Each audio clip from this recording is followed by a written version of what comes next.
चलिए हम लोग देखिए पहला क्वेश्चन हम लोग देखिए, ठीक है। देखिए पहला क्वेश्चन इसमें क्या है, एक है 100 ओम का प्रतिरोध। ये पहला क्वेश्चन है एनसीईआरटी यूनिट 4 का, ठीक है, यूनिट 4, ठीक है, electromagnetic induction and alternating current. तो अल्टरनेटिंग करंट का एनसीईआरटी न्यूमेरिकल आज हम लोग देखने जा रहे हैं। तो ये देखिए पहला क्वेश्चन, ठीक है। तो पहला क्वेश्चन हम लोग देख रहे हैं, क्या दिया हुआ है, रेजिस्टेंस कितना दिया हुआ है, रेजिस्टेंस दिया है 100 ओम, और वोल्टेज कितना दिया हुआ है, वोल्टेज दिया है 220 वोल्ट, फ्रीक्वेंसी यानी आवृत्ति कितना दिया हुआ है 50 हर्ट्ज। हमें क्या निकालनी है, हमें दो क्वेश्चन का आंसर देना है। पहला नंबर क्वेश्चन क्या है, RMS value of current in A complete cycle. तो आई आरएमएस इक्वल टू क्या हो जाएगा, V बाय आर।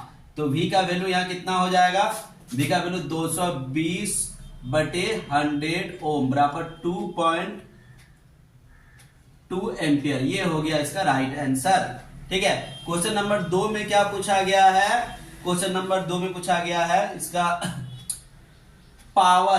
तो पावर रेजिस्टेंस कनेक्ट है। देखिए सर्किट में रेजिस्टेंस कनेक्ट करने से क्या होता है, पावर का इक्वेशन। तो क्या होता है, V RMS I RMS, ये फॉर्मूला होता है। तो V RMS के बदले इसको पुट कर सकते हैं हम लोग 220 volt into 2.2 equal to 484 watt.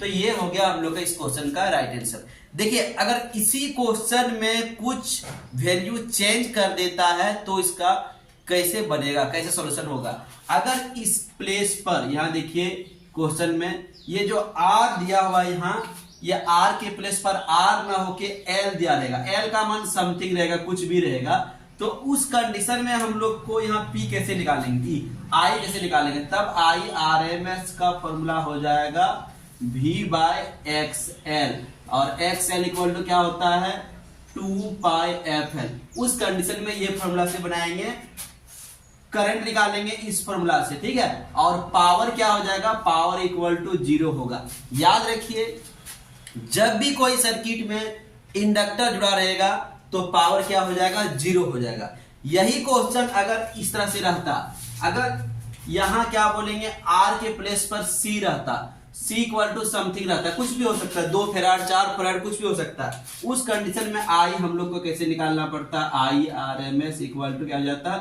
V bye XC, और XC के बदले क्या लिखते हैं V बाय 1/2πfC। ये फॉर्मूला हम लोग को लगाना ही पड़ता, और P इक्वल टू क्या आ जाता है, P इक्वल टू 0 होता।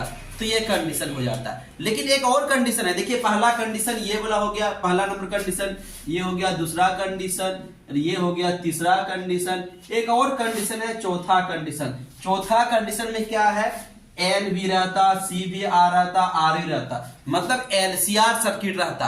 तो LCR सर्किट में क्या हो जाता है इक्वेशन, ये देखिए LCR सर्किट में हम लोग का IRMS कैसे निकालते, पावर कैसे निकालते, उसके लिए हम लोग इक्वेशन देखते हैं। तो LCR सर्किट के लिए I इक्वल टू हो जाता V बाय Z, और V बाय Z के बदले क्या लिखते, Z के बदले कुछ बड़ा फॉर्मूला है R² plus 2πfL minus 1/2πfC का होल स्क्वायर, ये हो जाता। और इसी के साथ P बराबर क्या होता है, P बराबर होता है V RMS I RMS into cos phi.